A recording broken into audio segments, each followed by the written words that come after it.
Good afternoon, everyone. It is Monday, October 21st, 2024. It's 2:51 p.m. My name is Regina Alcazar, President of the Parks, Recreation, and Community Services Commission. And can we take roll, please? Certainly. Commissioners Kalfayan. Present.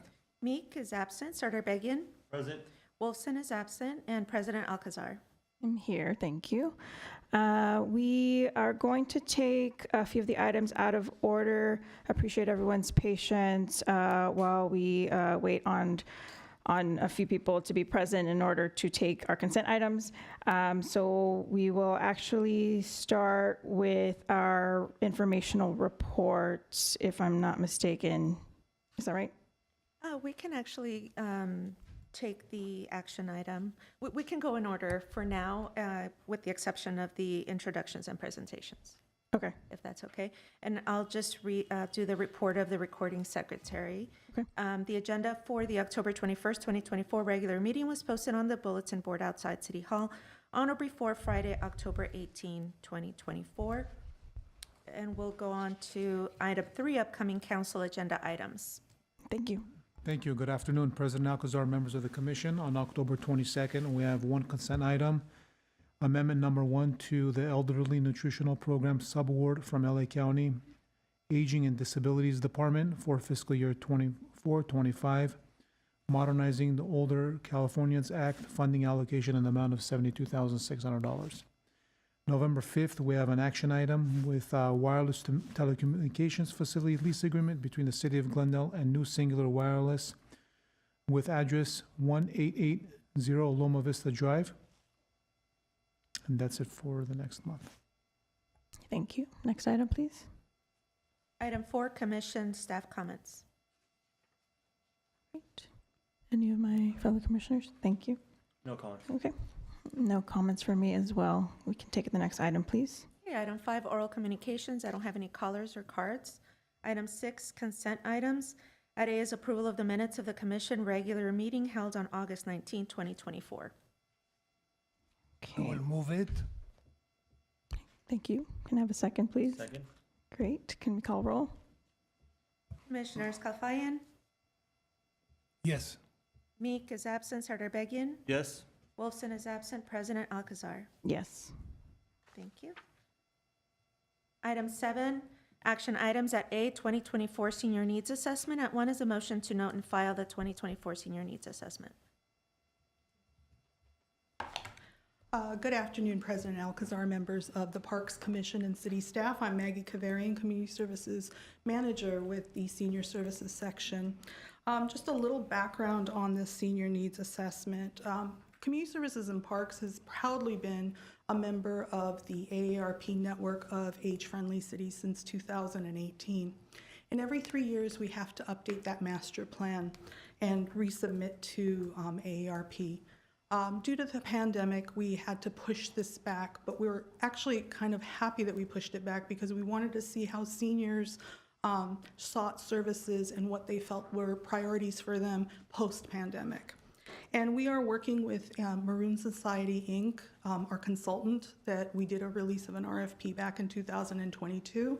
We've been working with Maroon Society and Dr. Aaron Celius and his team, who are here today. And we did our kickoff in March of 2023. And last month, we had our Senior Services Committee. One of the original actions that came from the original Senior Needs Assessment was that we form a Senior Services Committee. So the Senior Services Committee already has heard draft 1 of our new Senior Needs Assessment, and Dr. Celius is here to present that to you today. So I'd like to introduce him.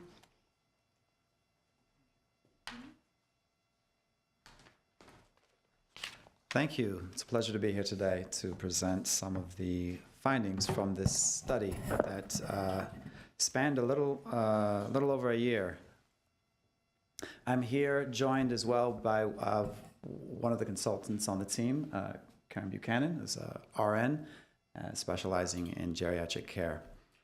And I'm just going to go through the presentation, give you background on the study and some of the results and the recommendations from that. So just to begin, age-friendly defined is age-friendly environments foster healthy and active aging. They enable older people to age safely in a place that is right for them, be free from poverty, continue to develop personally, and to contribute to their communities while retaining autonomy, health, and dignity. Because older people know what's best for them and what they need most, they are at the center of any effort to create a more age-friendly world. And this is from the World Health Organization.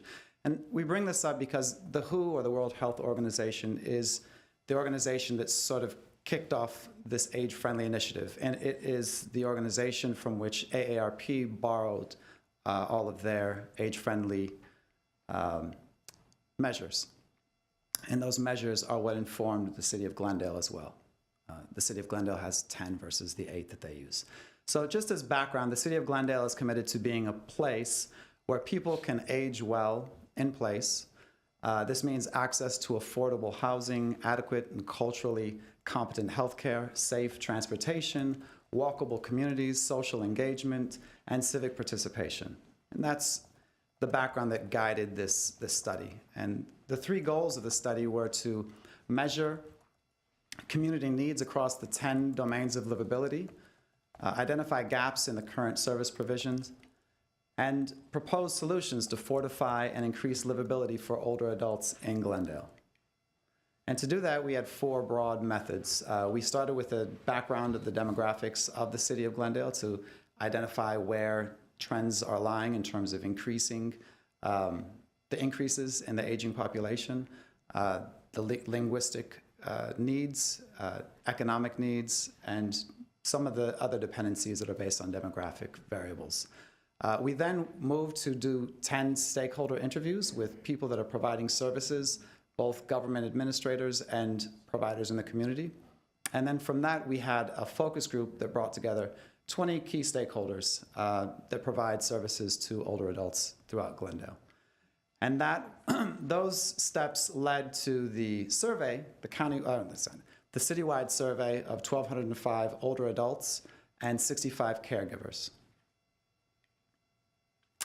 The goal of this study was to make sure that it aligned not only with AARP, which Maggie just identified that you all are a member of, but also to align with the master plan for aging by the California Department of Aging. It's important to have more of the statewide understanding of how what you're doing locally contributes to the larger goals, even though you're doing things that are locally specific. So I won't go through all of those, but those on the left, those are the 10 domains of an age-friendly city that the city adopted, and then on the right, there are the 5 what they call bold goals for the state of California. And so what we're looking at here are individuals that were surveyed that said they needed support. And we asked, well, what do you need support in for cost-burdened seniors? And just to give a little bit of background, when we talk about cost burden today, it's an individual that's paying 30% or more of their household income on rent. And so for cost-burdened seniors, rent obviously is at number 1, and then buying food, transportation, property taxes, and down the list. This is some analysis that we did that really demonstrates why the focus on housing, as everyone in this room probably already understands, but is so important. If you look on the left, you see in the first column, not burdened. Those are individuals that are paying 20% or less of their household income on housing. And the big distinction here in Glendale is if you own versus rent. So 71% of those who own are not cost burdened versus 70% of renters are cost burdened among older adults. And so that's really the story when we're looking at why we recommend a focus on improving housing options for seniors. And I could go into more detail, but it would take more time for this particular slide. The report gives a little bit more of an explanation. Health and community support. So what we're looking at now is for those who are in need of support services, we asked, well, what would you need help with for your activities of daily living, which is not always covered by insurance. And so it often would require some sort of separate payer or a person paying out of pocket, relying on a family member or a friend. And so cleaning is the primary one, cooking, shopping, and arranging transportation, the top four. We're presenting this because there's often an interesting perception divide between who is providing the care that someone needs and what someone believes, who they believe would be in a place or position to provide that care. And so what we see here in the white, that's the people that are actually providing support. For those surveyed, we said, are you receiving support? They say yes. Who is providing the support? And so in white, the person that's actually providing support, 51% of the time, it's an adult child, then a caseworker, and then a spouse or partner. For those who are not receiving support, but we asked, all right, you're not receiving support now. If you needed support, who do you think would be there for you to provide that support? It's kind of the inverse. 47%, almost half, think it would be a spouse or a companion, a partner.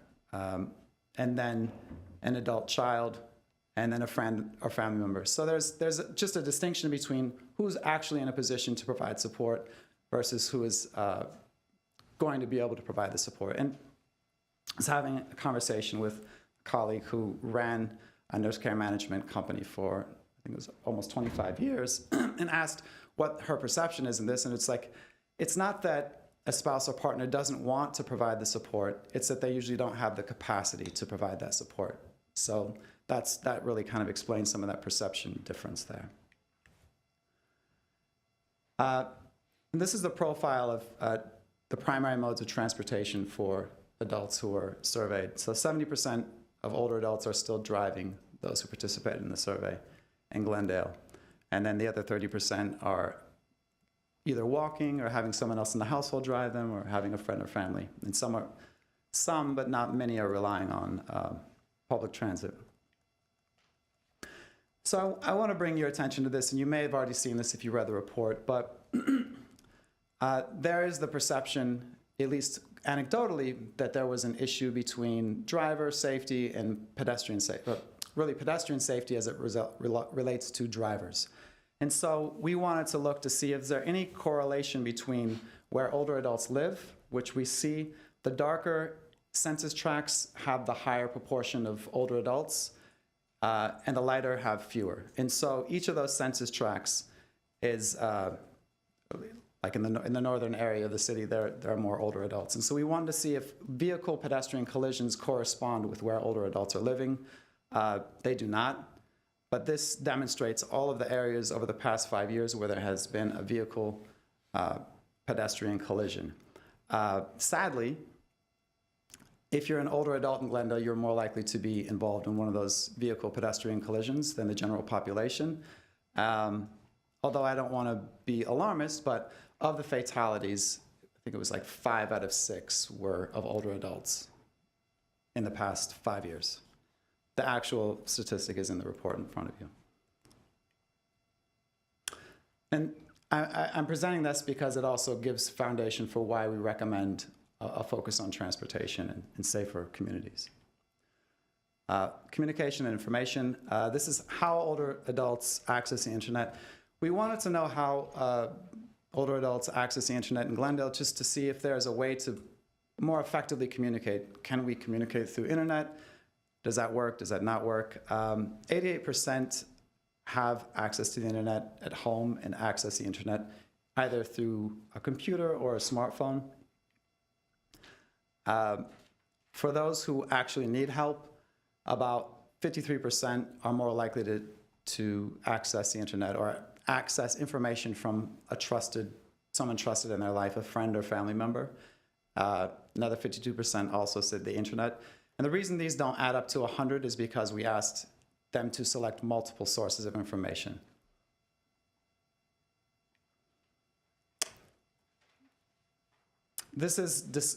I kind of want to just say something here as well. The reason that some of this communication is really important is because while it's not presented in the presentation, in the report, you see that what's really unique about the city of Glendale is that 71% of older adults speak a language other than English at home. And so that's why it's really important to understand what are the best ways to communicate information to such a diverse and linguistically and culturally diverse population. So outdoor spaces and facilities, you see 45% have never in the past year visited a park.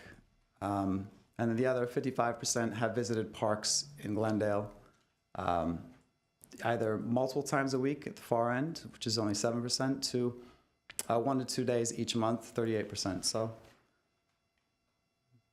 we asked, well, what's the reason that you may not visit a park in Glendale for those who were among that 45%?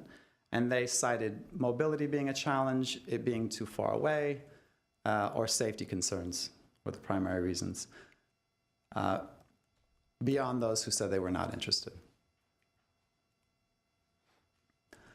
We asked a similar question about visiting community centers and why do they visit the community centers in Glendale? The majority to participate in activities and visit with friends, and then some are to access services, and then the free or low-cost lunch program. I'm not going to go through all of these quotes, but these slides really relate to respect and social inclusion. We asked if the city of Glendale could do one thing to help support older adults, what would that be? And these are some of the quotes and themes that came up. They focus on housing, healthcare, transportation, technology assistance, social and recreational activities. I actually was doing an interview with one of the people at one of the facilities here, or community centers, and I said, well, out of housing and all these things that are available, what would you like? And he said, bring back karaoke. And so, to me, it was one of the more touching comments, but he had a really strong argument. He said, with karaoke, we're getting out there, we're being socially active. It's, music can stimulate our minds and keep us engaged. And, we're out there with other people. So we're bonding with people. I said, all right, I'll take it back to them. No food, no housing support, no karaoke. Anyway, financial assistance, safety and security, and then community support.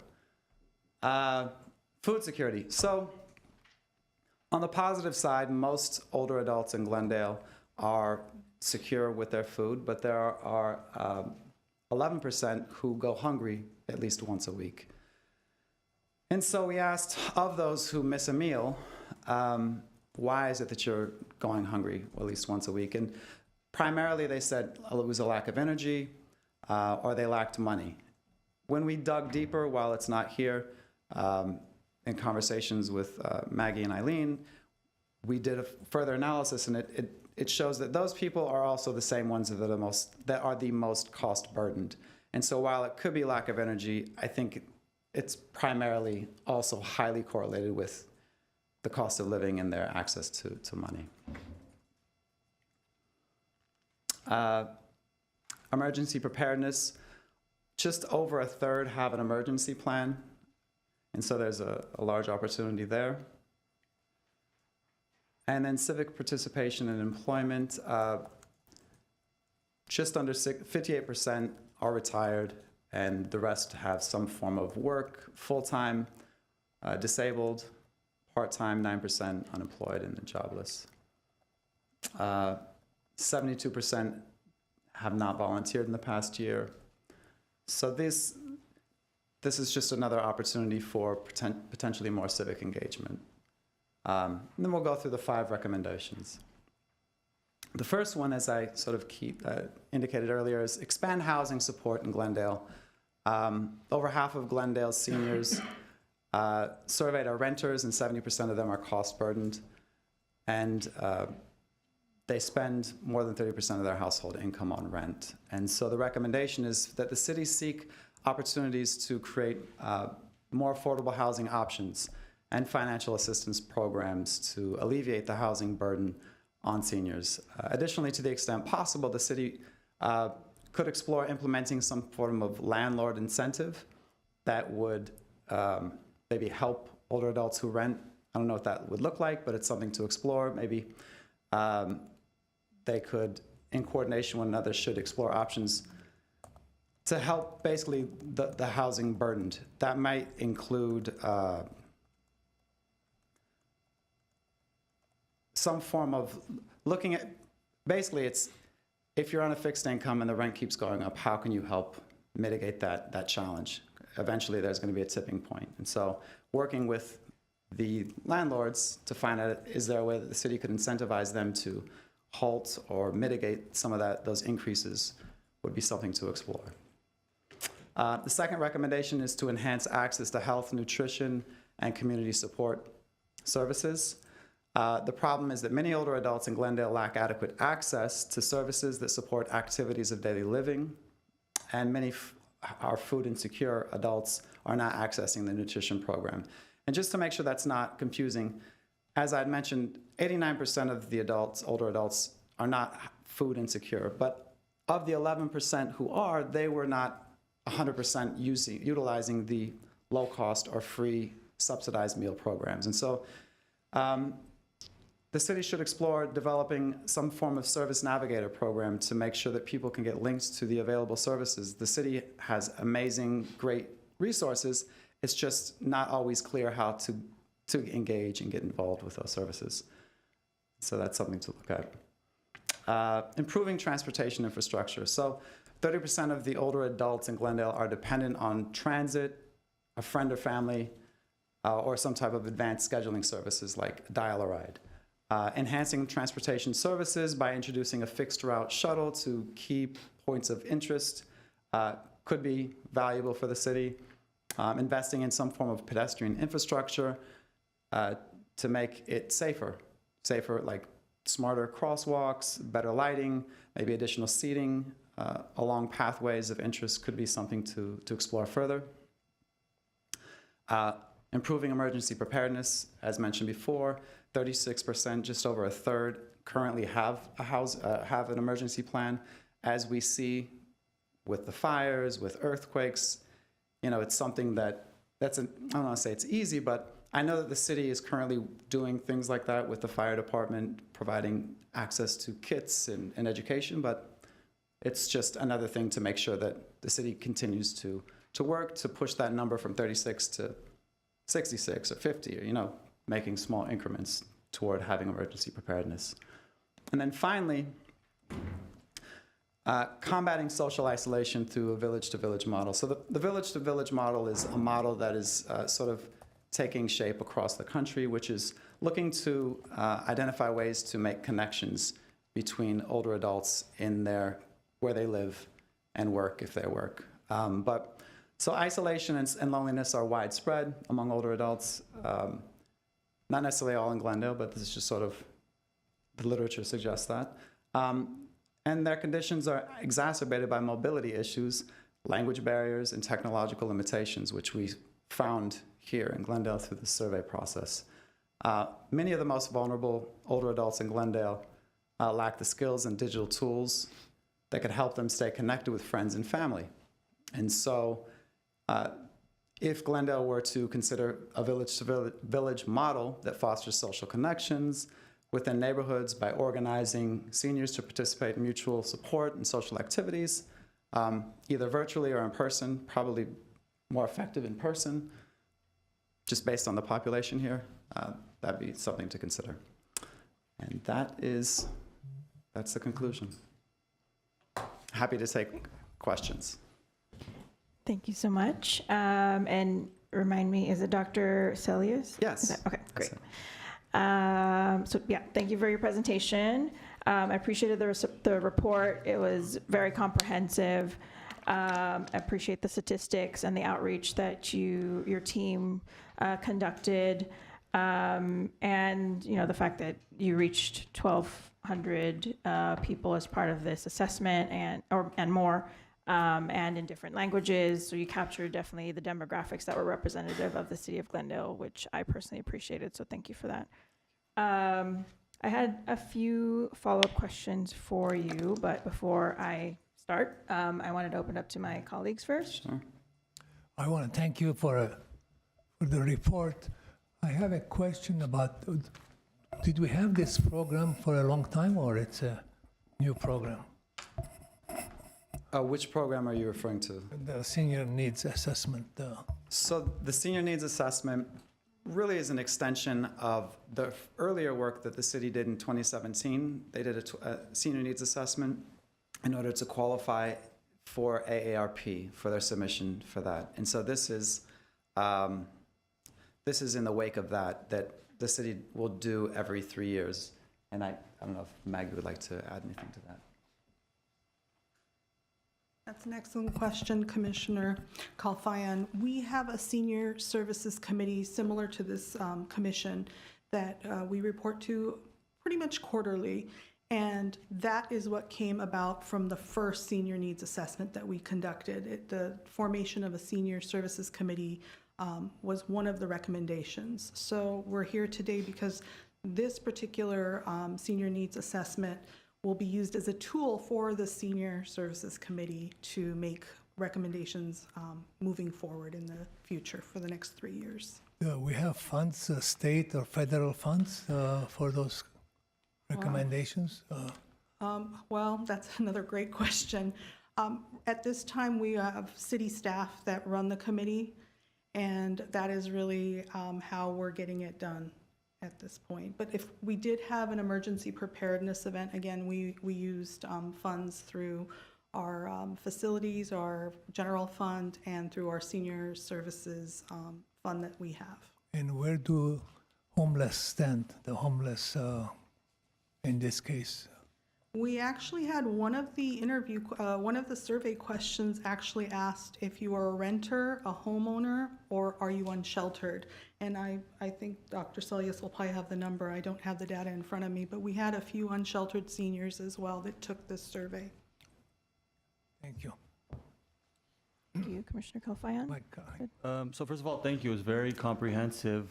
And I think that, as far as the city is concerned, especially the housing component is very important, and the underutilization for those 11% of the meal prep stuff that we have as a city, and, giving them access, that would be very important. My first question is, what age groups were we looking at? What was the starting point as far as elderly is concerned? 60 60, years okay. old. Okay. And then in regards to those that were surveyed, were all of them pretty much the elderly that were living alone, whether sheltered, unsheltered, whatnot, or did any of these involve, the elderly that are living with either, their adult children or someone of them? Yeah, that's a good question. So they were not all living alone. Let's see if we can get to this. In this, you can see that the different type of households that they lived in. It doesn't necessarily say if they're living with someone else, but for example, renting, they could be renting with another family member. They're owning, but there were some in assisted living, and there were others in supportive housing, so they could be in some form of group home as well. But yeah, it was random in terms of living alone, living with other people. I see, okay. Yes. And then in regards to the emergency plan, was that strictly like natural disaster type emergencies, or does this also involve like financial emergencies? It was focused on natural disaster emergencies. The question is in the appendix, if you want to see, if you want me to say it. But yeah, it was not about financial emergencies. And then lastly, would you happen to have any other comparison to any other cities? And I think that's more of a bragging thing for the city of Glendale, because I think we do provide a good amount of assistance to, not enough, but just good enough to the elderly compared to any of the other local cities, or was that not part of the work that you were doing? It wasn't part of our analysis. If you had key questions, we could go back and look at that, but it wasn't part of the analysis. Okay, thank you. Thank you.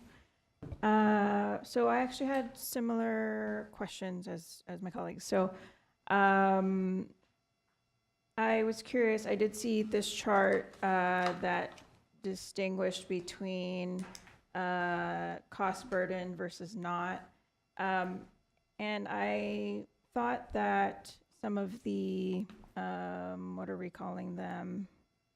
Sort of the areas that we're focusing on for this assessment could have benefited maybe from distinguishing even further, or adding on a layer of cost burden versus not within each of the sections. And for example, I'll go into it. The vehicle pedestrian collision numbers, right? So majority of our senior population, according to the map, looks like it's in North Glendale, right?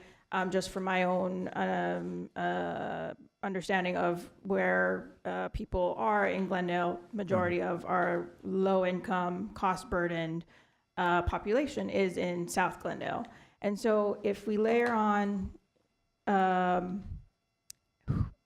you also mentioned that the majority of our traffic fatalities, right, are seniors, are Correct. elderly who are heavily impacted by traffic safety.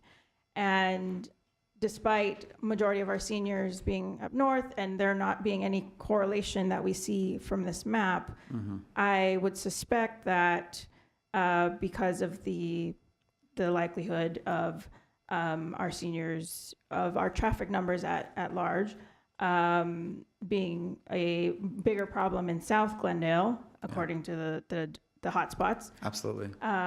that majority of them are also low income and cost burden.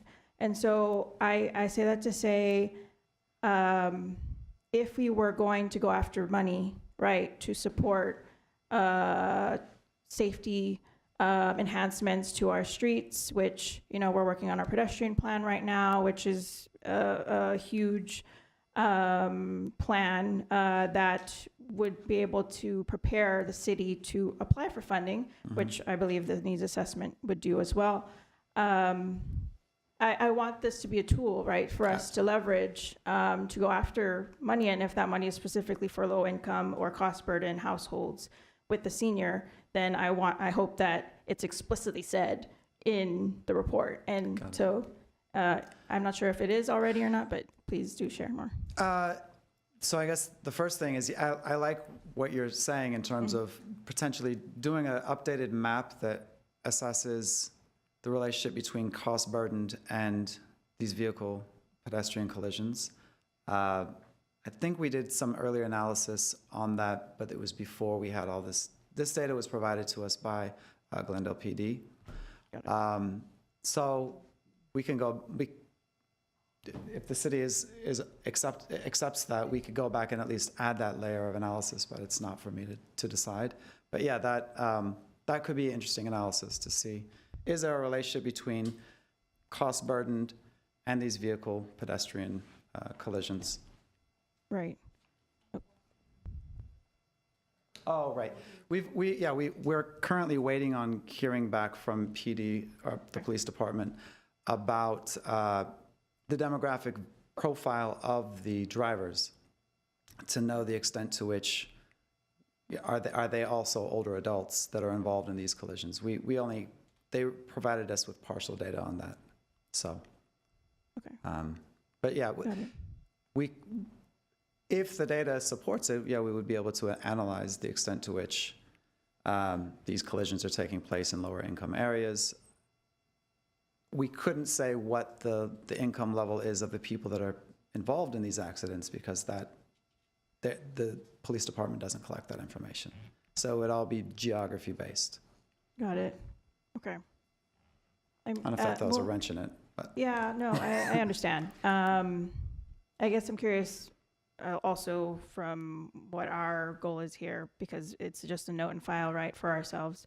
It's informational. So, yeah, I hope that, you know, my comment that can be considered to maybe update or improve what is already in the report.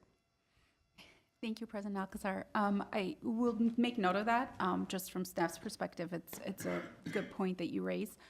We are taking a report back to the Senior Services Committee as well, so that they could adopt the final report, which will then go to City Council. So we'll work with Erin to see how much work that would entail, being at the where we are in the process. And if it's information that we can easily pull out, I think it'd be great for us to have for future grants, as you mentioned. So we'll definitely make note of that and look into it to see how easily we can incorporate that information. It seems like it would be a simple simple enough, but Right, right. a lot of data to analyze, because we do have the income from based on the census tract, so that's available. Right.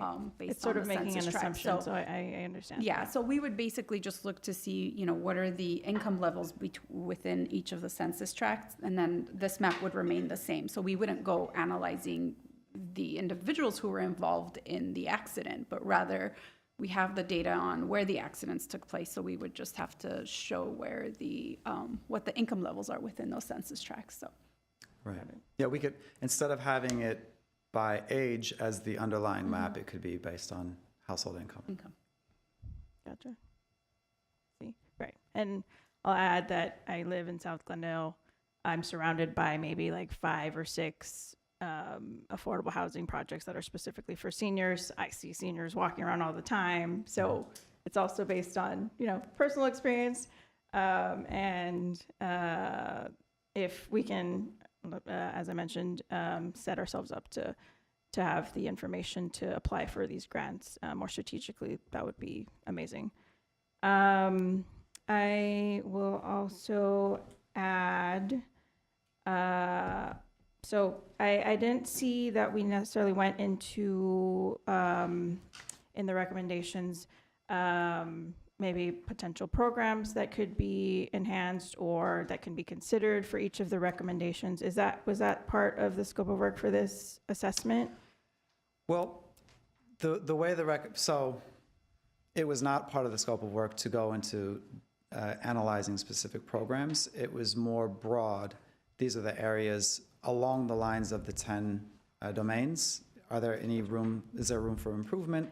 And then beyond that, are there new things that the city should consider looking at and exploring further? Got it. So. Okay, because yes, I agree with Commissioner Sardarbajian, who said we have a pretty great collection of programs that the city already offers. It sounds like it's just a matter of outreach and, Right. reaching these hard to reach populations, which is always a work in progress, I know. But I was also curious if we can add a little bit about programs to look forward to in the future, or that other cities are implementing as well. For example, the city of LA is implementing an income support program, which is a guaranteed income program specifically for seniors, which would address the risk of displacement. So things like that, when council looks at it and says, okay, this is a tangible program that works, that we can consider, I think that would also be helpful. Just thought. President Alcazar, to your point, I think that would be the role of the Senior Services Committee, to work with staff to identify those, the new programs or enhancements of programs that would help us address the needs that were identified. So that would be the second phase, essentially, of the senior needs assessment, is identifying those programs, either new programs or enhancements of existing programs. Because if we have a program, but it seems like there's a need still out there, it might just be the outreach, right? That people just aren't aware of it, or we need to outreach differently. So those would be part of what staff will be working with the Senior Services Committee on. And, this is good feedback to also incorporate as staff and bring it back to the Senior Services Committee. Okay, one last thing, which Commissioner Kofayan also mentioned, was our homelessness count. I know countywide, the number of senior elderly homeless numbers are increasing. So I didn't necessarily see it mentioned in the assessment, but was curious, maybe I missed it, or if there could be mention that that is a particular population that is increasing. I think that would also kind of tie our PIT count with the services that are needed. So yeah, the answer is yes. It's yes in Glendale. It's yes across the county that older adults are one of the quickest or most rapidly growing population of unhoused people. And so it was not the focus specifically of this study. We worked with housing to get some insight onto the programs that are currently underway, including there's a voucher program. Just what's challenging is the availability of housing that's affordable. within Glendale. And homelessness, while it is the result somewhat of affordable housing, there are other things that are often at play. And so it was, I don't want to say it was beyond the scope, but it was somewhat beyond the scope of the current study to delve into homelessness by itself. Got it. Okay, understood. It's just, again, to be strategic, for it Yes. to tie into the money that we're trying to apply for our homelessness Yeah. services, catered to seniors. You know, if it could be mentioned in this report, I think it would be, again, set us up. I think it's mentioned in the recommendations, not necessarily about homelessness per se, but in terms of the first recommendation for housing support to basically help mitigate the possibility of being unhoused or, you know, a variety of seniors having to leave the city because they can't afford to live here anymore. But I understand what you're saying. Okay. That's it for me. Thank you so much. Do we need a motion to note and file? Yep. Can I have a motion for my colleagues?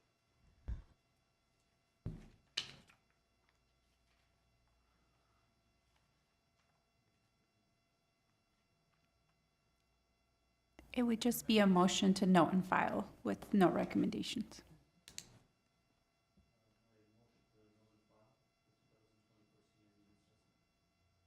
And I will second it. Thank you. Roll call, please. Commissioners Klafayan, Yes. Mika's absent, Sardarbegian. Wilson's absent, President Alcazar. Yes. Thank you. Okay. Thank you very much. President Alcazar, members of the commission, if we may now go back to item 2, introductions and presentations. At A would be appointment of student ex officio commissioners, Kevin Barati and Ani Weimar. Great. Thank you. So the public might recall that we started our search for our student commissioners a few months ago. We opened up applications earlier this year, and we appointed a team within our commission to be the selection committee that included myself as well as Commissioner Sardarbegian. And so we conducted our selection process that included reviewing all of the applications. We received 7 high school applications, if I recall correctly, and 2 college applications. And the assessment included looking at their statements of interest for the position, as well as their letters of recommendations. And it was a very impressive lot, I must say. It was very difficult to review every single one. And, you know, again, very impressive selection of candidates that we had, but we did move forward with 2 who have accepted our offers to be appointed, who are here with us today. And I will just mention a little brief bit about each of them. So the first is Kevin Barati. He is a junior at Clark Magnet High School. He is enrolled in a dual program with Glendale Community College, which allows him to take college credits courses at GCC. And we were particularly excited in the fact that Kevin, in his application, organized his neighbors to do a street rehabilitation project for that, you know, worked closely with his neighbors as well as Glendale's Public Works Department to re-asphalt a street that included, you know, collecting evidence from his neighbors, organizing them, which was, you know, at his age, very impressive to us because it is a very tedious process. And he also has an interest in gardening and landscaping and wants to go into architecture and design for college. So we thought his perspective would be very valuable to this commission. And then second was Ani Weimar. She's a senior at Hoover High School, and her resume stood out to us as someone who had a very impressive academic and extracurricular involvement She's the founder of the Habitat for Humanity Club, captain of the varsity tennis team, treasurer of Ukrainian Club at Hoover, among many, many others. And we were particularly fond of her bright and passionate attitude when we did our interviews with her to be involved in civic service and included a future goal of going into politics. So I would love to welcome the two of you to the podium, and we will present you, at first, we need to vote on these appointments. So do we need a motion for each? Yes? Okay. They could be taken collectively. Okay. Together. Great. So can I have a motion from my colleagues?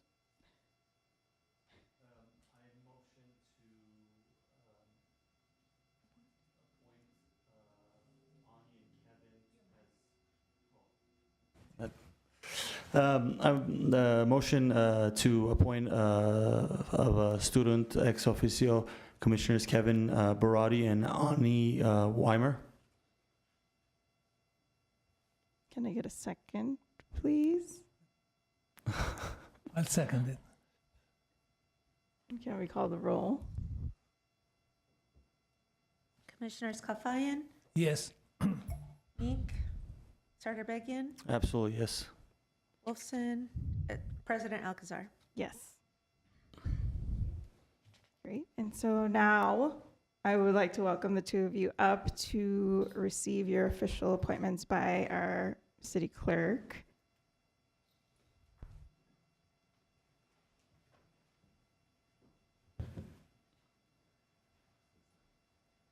Congratulations. Now you'll be taking the oath of office, so please raise your right hand and repeat after me. I state your name. I, Kevin Barati, Do solemnly swear or affirm do solemnly swear or affirm that I will support and defend the Constitution of the United States that I will support or defend the Constitution of the United States and the Constitution of the State of California and the Constitution of the State of California and the Constitution of the State of California against all enemies, foreign and domestic, against all enemies, foreign and domestic, against all enemies, foreign and domestic, that I will bear true faith and allegiance that I will bear true faith and allegiance that I will bear true faith and allegiance to the Constitution of the United States and the Constitution of the State of California, to the Constitution of the United States and the Constitution of the State of California, to the Constitution of the United States and to the Constitution of the State of California, that I take this obligation freely that I take this obligation freely that I take this obligation freely without any mental reservation without any mental reservation without any mental reservation or purpose of evasion, or purpose of evasion, or purpose of evasion, and that I will well and faithfully discharge and that I will well and faithfully discharge that I will well and faithfully discharge the duties upon which I am about to enter. the duties upon which I'm about to enter. the duties that I am which upon about to enter. Congratulations. Thank you. Thank you so much. Can you take a photo?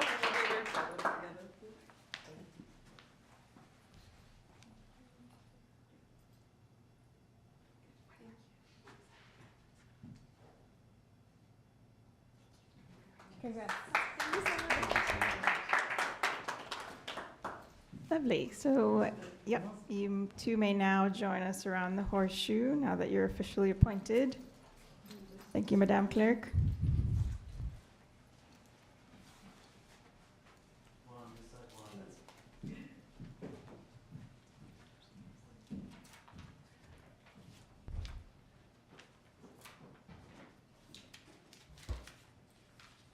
And yeah, I did want to give you two an opportunity to speak, and if you had something to say. So I would first like to thank the Commission for selecting me. I am truly honored and excited to be a part of the Commission. I would also like to extend a special thank you to Commissioners Alcazar and Sardabekian for their thoughtful questions and insights during the interview process.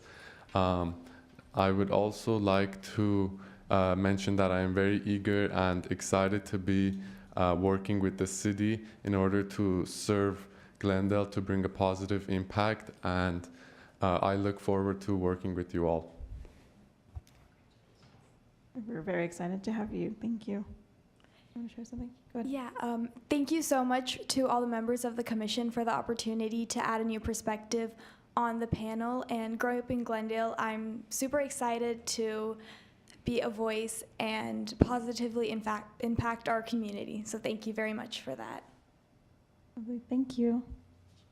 Okay, with that, I think we can go to the next item, please, Iris. Certainly. Item 2B is introduction of new or promoted CSP employees. We don't actually have any this month.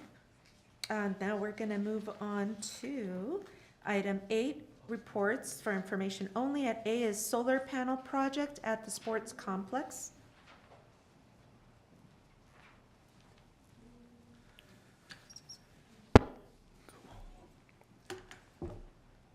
Good afternoon, President Alcazar, members of the commission, and our new student commissioners. Lucky me, I get to be the first to address you as commissioners.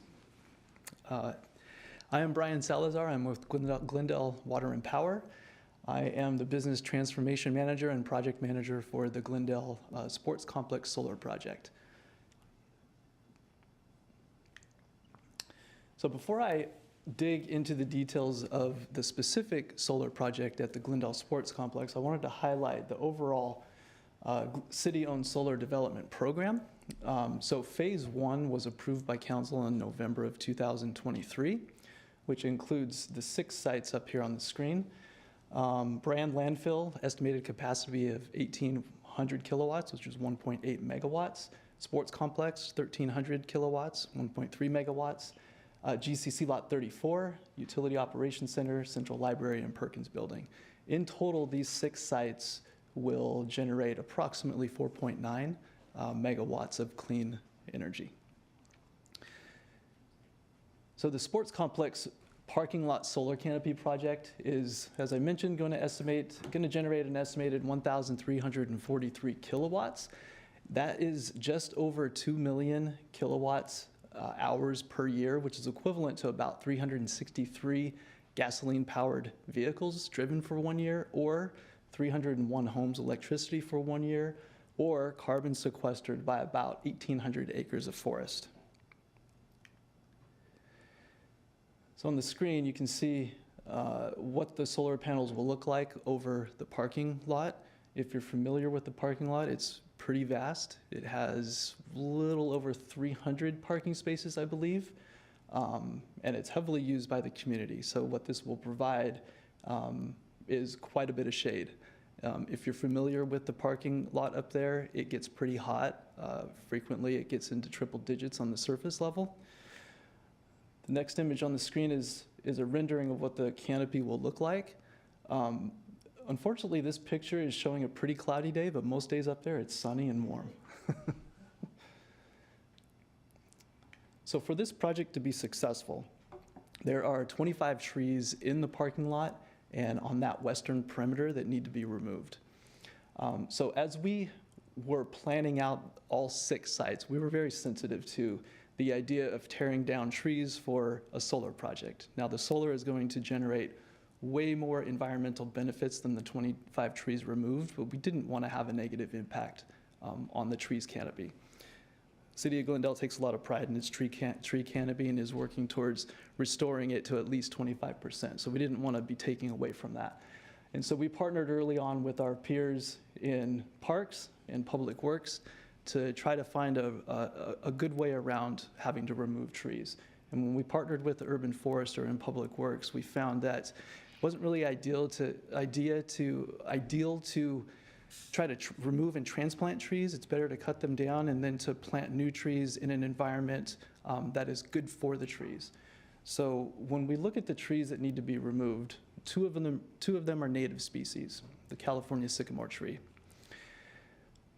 23 of them are non-native species. So 11 of those non-native species are olive trees, and 12 of them are Idaho pink locust trees. Now, the olive trees are non-native to California. The pink locust trees are non-native and they're invasive. So what we had found out when in partnering with our parks peers is they do spend a lot of staff resource time removing saplings from those trees. And they're non-native, so they're not something that we really want to overtake the area there. I love sycamore trees. I didn't want to take any of those sycamore trees down, but as we were being educated by our urban forester, he shared with us that it's not really ideal to have trees in parking lots. So if you were to compare those couple of California sycamore trees that were on that western slope of the parking lot, they looked nothing like the California sycamore trees that you would see, for instance, down at Verdugo Park. Those big, beautiful trees that are 40, 50 feet tall. These trees were about 15 to 25 feet max, and they weren't in great health. The leaves were brown, and they just weren't in the right environment. Those trees really need a riparian environment that's wet along a riverbed, and this isn't that environment anymore. So what we came up with is a plan to replace trees and get a positive net gain. So kind of the summary up in the top right in the light yellow shows the net loss of trees at the sports complex of 10 and the net gains of 10 each at 2 surrounding parks. So essentially, if you look at this is not working, but the box that is in kind of that light orange, it summarizes what I just shared with you, the removal of the 2 sycamores, the 11 olive trees, and the 12 Idaho pink locust trees, and then planting in the green box 15 toyon trees, otherwise known as Christmas holly or Christmas berry or California holly. It's a low-growing kind of tree shrub that'll grow to about 15 feet, and those 15 trees will be planted along that west perimeter of the parking lot. And it will provide a natural barrier to kind of the unsightly Caltrans yard that's on the other side. We identified 2 other parks that needed some trees as well. So in the nearby Montrose Community Park, the east-facing slope of that park has suffered from erosion pretty badly. And so planting 10 of those toyon trees in that area will help with that erosion. And then to the southeast is Emerald Isle Park. There's a natural spring up there in that canyon, and the park crew has been kind of battling with excessive water up there, if you can imagine that. And so the alder trees, the white alder tree, will provide a quick-growing tree that thrives in a wet environment in that area. And so we'll plant trees up there. So in total, we'll be planting 35 trees and taking down 25 at the sports complex for a net gain of 10 trees total.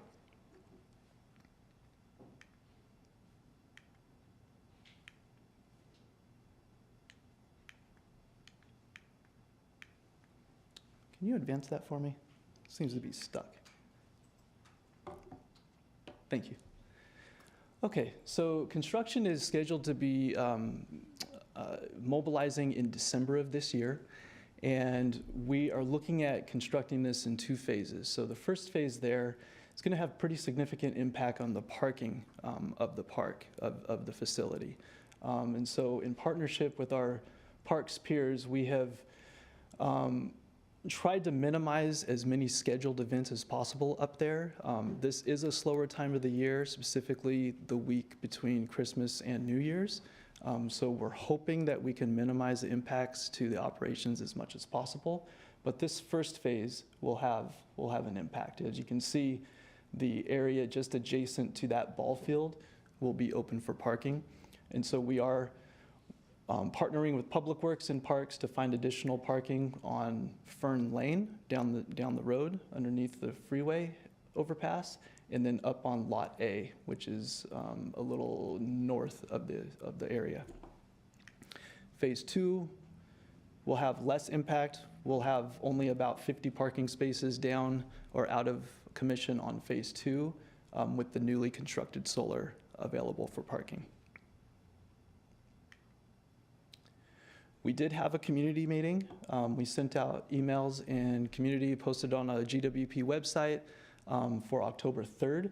We had that at the Spar Heights Community Center, and there was about 10 people there. So, I was a little disappointed in the turnout, but I must say that I think we kind of chalked it up to maybe feeling like there wasn't a lot of negative concerns from the community. Usually we hear about that when when there's discord with the community, but there's 10 people there. There was the reporter, there was our contractor, there were some nearby neighbors that live on Fern that had concerns about the construction equipment driving up along that only roadway up to the sports complex, and that was it. So next steps include finalizing the overflow parking plan and develop a communication plan for the community regarding the parking. Execute the tree removal plan, which we did last Monday. And then construction, as I mentioned, is estimated to begin in December.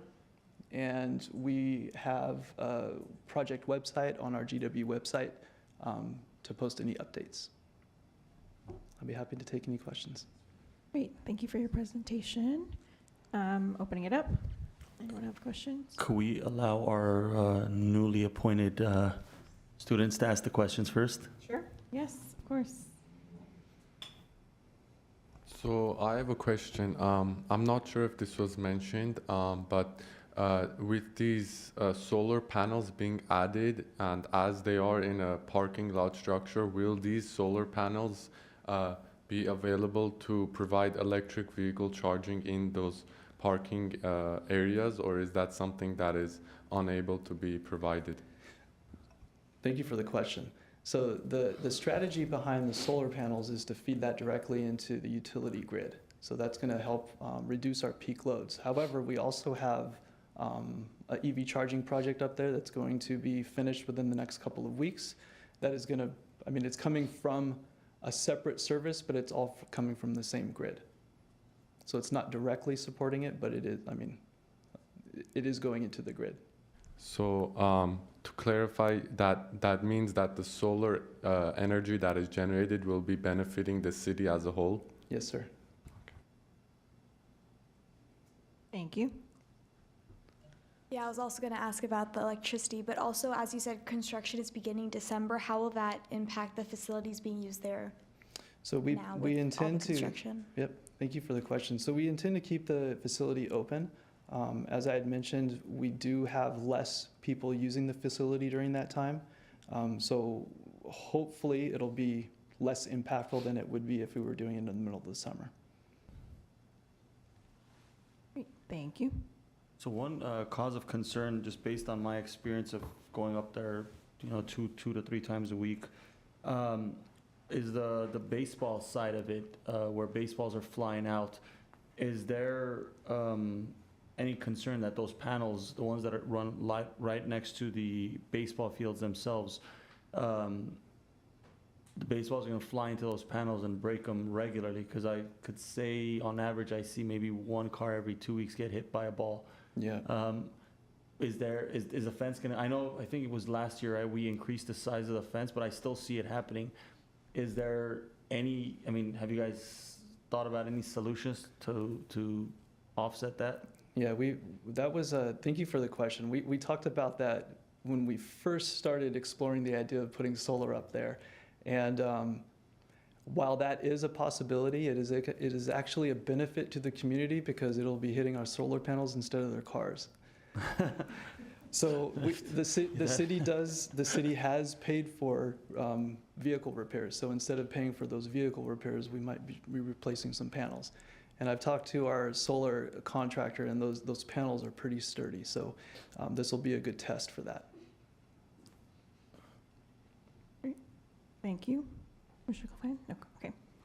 Wait, I also had a question, or similar questions about EV charging. I didn't know there was going to be a project that's already in motion up there, so that's great.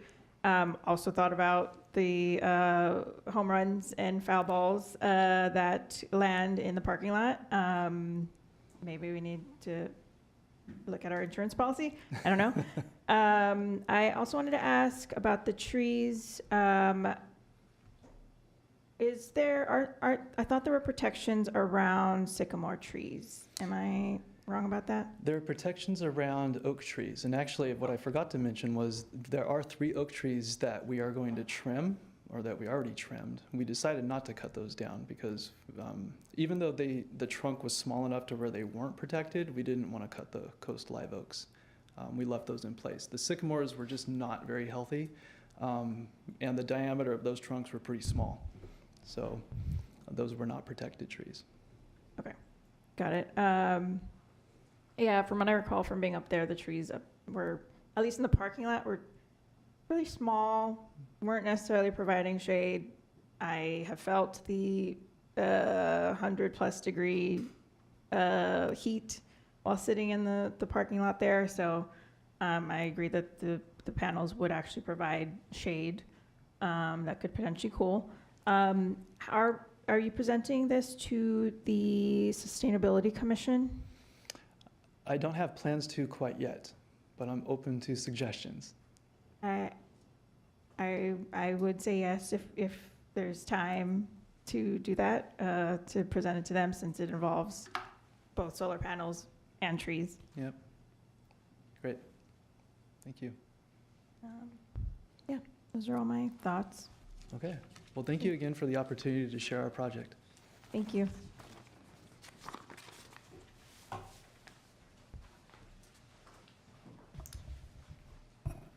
Okay, next on the agenda is 8B, update on Adams Square Mini Park and Mayor's Bicentennial Park Playground Replacement Project.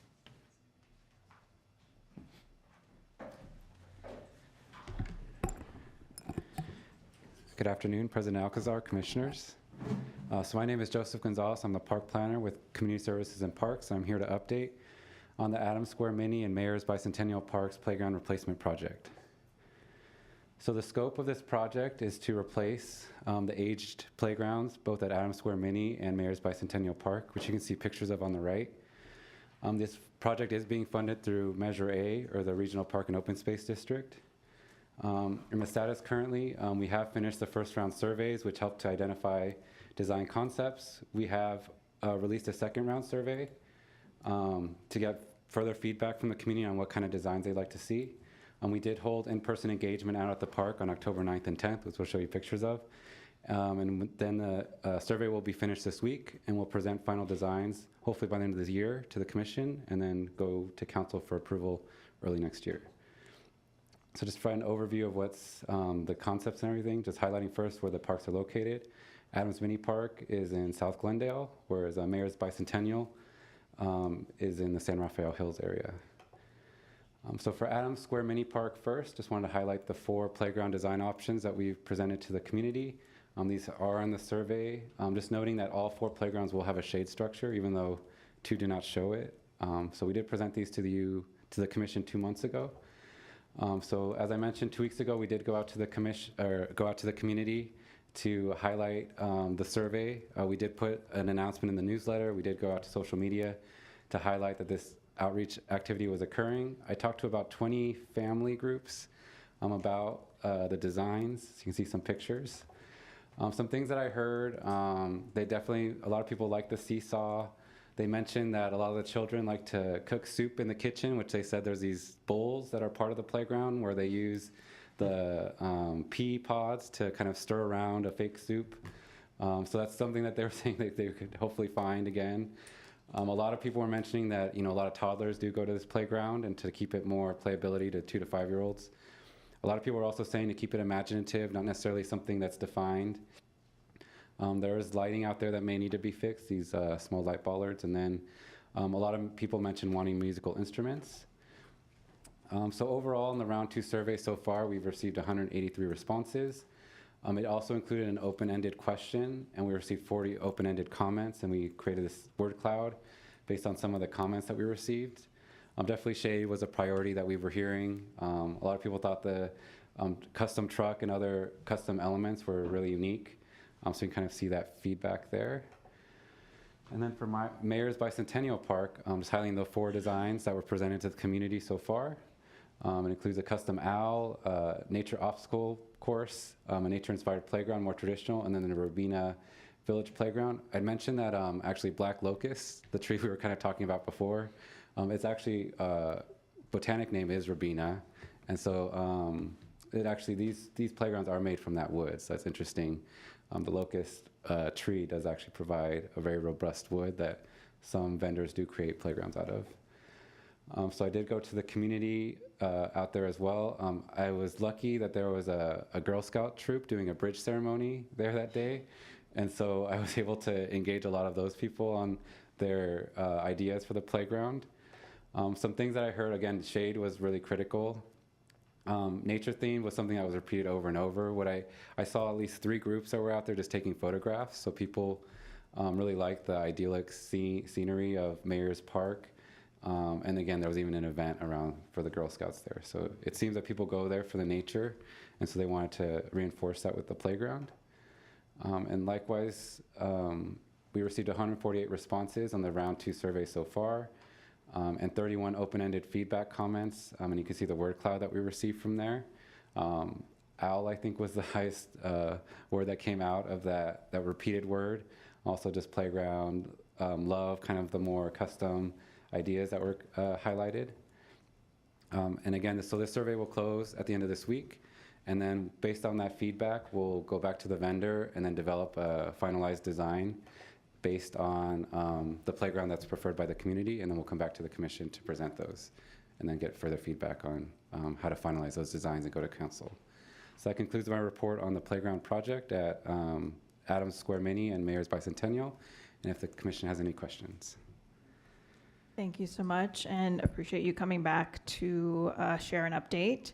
It does look like you were able to collect more feedback, at least for the Bicentennial Park, maybe. In the second round. The yeah. numbers are higher, which is great. So yes, I'll open it up to my student commissioners. Go ahead. So I have a question regarding the owl-shaped structure. I think honestly it looks great. It's somewhere where people would take pictures and post online about it.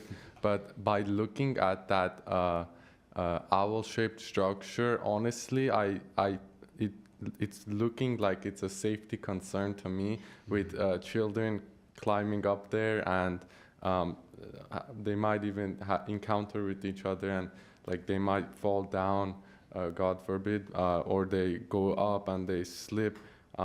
So how would that work with this? Is there like anywhere that we can make it so it's safe for the kids to be able to climb up, or will it be something like more not as tall, something not as high? So this is a custom playground. So thank you for the question. So this is a custom playground. So part of the benefits of that is that it can be customized based on size. If there's other safety amenities we want to add into it. What's kind of hard to see from this picture is there's the other side of the owl. So if you're in the survey itself, you can look at 4 other renderings and perspectives of this. So on the other side, you actually there's a slide, and about halfway up the body, and then that hole that they're kind of crawling out of in the bottom, I think there's a ladder, and then they kind of come up on the end of the slide. So there's levels to it, and on the back side, it's a little easier to climb. But to your point, what we were hearing a lot from the community was to make it as accessible, especially for toddlers, considering that may be the only feature that could be placed in that playground space. And so if this playground is selected, we will make sure to work with the vendor to ensure that there's elements in there that are playable by younger kids as well. And if I recall correctly, I want to say the top 2 are new designs that we haven't seen yet, right? Okay. Yes, correct. So after we came back to the committee, so we presented 2 options, which were the bottom 2. Right. And then you guys asked for more options to present, and so these are the other 2 that we went back to the community with. Right. Based on some of the feedback that we received. Thank you. Okay. Student Commissioner Brady, do you have any other questions? No? Okay. Yeah, so I guess this is round 2 of the report. I just was curious, what questions are you asking for you guys to design these? And also, do they see the design concepts, and do they directly vote on which one they like best, or is it just a combination of factors that leads you guys to create something similar to what they're requesting? So the first round survey kind of first asked like what type of playground they'd like to see. So we presented like a traditional or more of a custom, or versus nature play versus like more like contemporary. So one was just asking about like a style, and the next was asking about like the types of amenities they like to see. And so based off, and I think there was a third more open-ended question. So based on those feedback, we presented that to the vendors, and then they came back with 2 designs each. So we worked with 2 different playground like builders, and then we presented that feedback we received, and then they presented us back these 2 concepts. So what we really were hearing was nature inspired. Some people mentioned like Native American or a cultural sensitive like playground. So that's where we try to identify more things that kind of aligned with that. And then with the other playground, Adams, since it had the gas station, the historic gas station on site, that's where they were kind of playing on that theme. It also kind of has like a streamlined, like mid-century kind of design. So we're also trying to play with those colors. So we try to pull in like both see what kind of themes people liked and then what kind of amenities, and then try to present that idea. And so the second round survey is essentially just these 4 design concepts. So now they're just voting on which ones they like the best. And then the open-ended question is really just seeing, are they happy with what they're seeing, or do they want even another idea, or do they not like anything? But what we're kind of seeing is there is enthusiasm over seeing the more nature inspired and the more custom. And that's kind of what the word cloud's kind of showing is, was there any direct feedback that we were getting that was like negative or against it? And you kind of see people are saying, oh, we love the ideas, we like something that's creative. Shade was another thing that kind of keeps coming up. So those are kind of the direct feedback we were getting. Thank you. Commissioners, any other questions? No, the owl one looks cool. I wish I was a kid. I could go and jump from there. Yeah, I'll add to that. I thank you so much for bringing back or adding on additional options for Bicentennial Park. I also think the owl's cool. I think if I was a child right now, I would definitely love to play in that. I'm sure we can, it might be like a clash between what is there right now, which is a little more serene, versus like a bright orange and red owl. But, I think it's a creative new idea that would draw people to that park. I didn't have any other questions, though, other than that. So thank you for the update. It sounds like both of the surveys are still open. Yeah, through the end of this week. So we did want to provide an opportunity to announce it again at this meeting, and then hopefully we'll get a few more responses before we close up. Great. And if the new commissioners want to share it with any of your friends or any of the community members that you know around these parks, that could be a way to help get more feedback on it as well. Okay. Yeah, Thank you.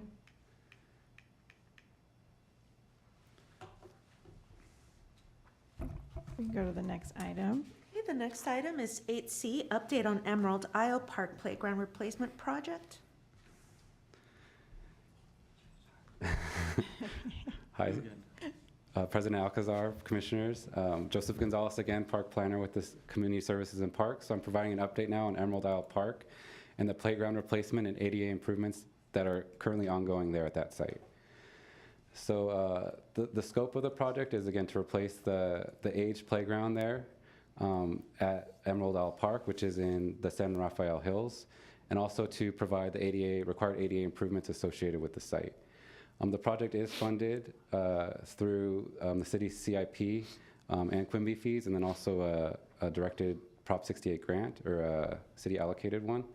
And currently the status, it did start construction back at the end of May, and we are hoping to complete the project hopefully by the end of this month, or it was supposed to say early November, not September. So again, the location of the park is in San Rafael Hills, and if you remember from the solar array project that was presented on, this park will be getting 10 new trees. And just to highlight what's been going on out at the site, so I'll start going from the top left to the bottom right to highlight challenges we've had with this project completion. So the first picture on the top left is just highlighting as they were installing the poles for the playground equipment, We were essentially inundated with stormwater that was located underneath the site. So essentially, there's like a perched aquifer under the playground. And so on the next picture, it's kind of showing the essentially the V ditch that we've dug a horseshoe essentially shape around the playground, and then we directed it to the V ditch that's surface level, and so you can see them installing a catch basin there, or it's a sump basin, and it has a pump that pumps the water from that ditch into the V ditch that's on the surface. So that's a solution we had to resolve to address the stormwater issue that was there. Some of the perimeter walls of the playground were also deteriorating, so you can see we replaced those as well. The bottom left shows the catch basins that were installed in the playground, because then we were also concerned about surface drainage in the playground itself. The next picture is just showing when we had the concrete truck mixer pouring the concrete for the footings for the playground. You can actually see a group of kids watching beyond the concrete mixer as they're all excited to see the concrete get poured. The next picture shows as we were tearing out the concrete path, so it did not meet ADA requirements. What's kind of funny about it, it's actually 6 inches thick, the concrete that was there. So you can see actually the front 2 wheels of the drill there actually off the ground, drilling right into that concrete because it was that difficult to remove. And then it leads into the parking lot, so the ramp also had to be repaired. The top left picture now shows the formwork for the sidewalk, and then the next one shows the sidewalk installed. After that, we also did the PIP pouring, so it has a base material before it gets the coloration covering. And then the last picture shows kind of the ADA improvements to the parking lot. Some of these have to be improved upon even further because some exceed the required slopes. So there's a part of the concrete that might have to be torn out and repaired, but we're reviewing that now and finalizing, but the playground is fully installed, and so we have to do still the safety inspection and the drop testing on the pour-in-place rubber, so we're scheduling those. We're finalizing the parking lot improvement, and then it should be completed. So we're hoping by the next 2 weeks, the park will be open, but in case anyone's getting questions, we are actively trying to complete this project very soon. So hopefully by next meeting, we can provide an update that it's open and that it's open to the public. So that concludes this update as well. Well, that's exciting that it's just about there. So thank you for that update. City commissioners, any questions, thoughts? Nope. Okay. Commissioners, any questions? No. Nope. Nope, I have no questions either. So thank you so much for that. All right, thank you. Next item, please. Okay, President Alcazar, members of the commission. Next is items A8D through F. These are all section activity reports.